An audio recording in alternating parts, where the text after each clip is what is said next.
எண்ணெய், கொஞ்சமாக சீரகம், ஒரு வரமிளகாய், பொடியாக நறுக்கின பெரிய வெங்காயம் 1, கொஞ்சமாக உப்பு, 1 டீஸ்பூன் தனி மிளகாய் தூள் சேர்த்து நல்லா வதக்கிக்கலாம். ஒரு மிக்ஸி ஜாரில் 5 பல்லு பூண்டு, ஒரு துண்டு இஞ்சி, 2 பழுத்த தக்காளி சேர்த்து நல்லா அரைச்சி அதையும் உள்ள சேர்த்து நல்ல தொக்கு மாதிரி வதக்கி எடுத்துக்கலாம். 1 ஸ்பூன் மல்லித்தூள், 1/2 ஸ்பூன் கரம் மசாலா சேர்த்து அதையும் நல்லா வதக்கிட்டு, ஒரு கை ராஜ்மாவை நைட்டே நல்லா ஊற வச்சுருந்தேன். இந்த அளவுக்கு அது நல்லா ஊறி வந்ததுக்கப்புறம் வெறும் ராஜ்மா மட்டும் சேர்த்துக்கிறேன்.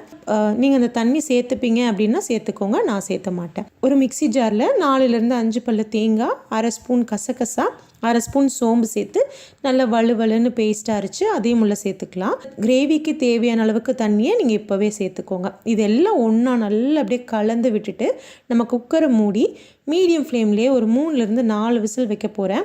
ஏன்னா ராஜ்மா வந்து கொஞ்சம் டைம் எடுக்கும் வேகிறதுக்கு. ப்ரெஷர் தன்னால் அடங்கினதுக்கப்புறம் குக்கரை ஓப்பன் பண்ணி கை நிறைய கொத்தமல்லி தழை தூவி ஒரு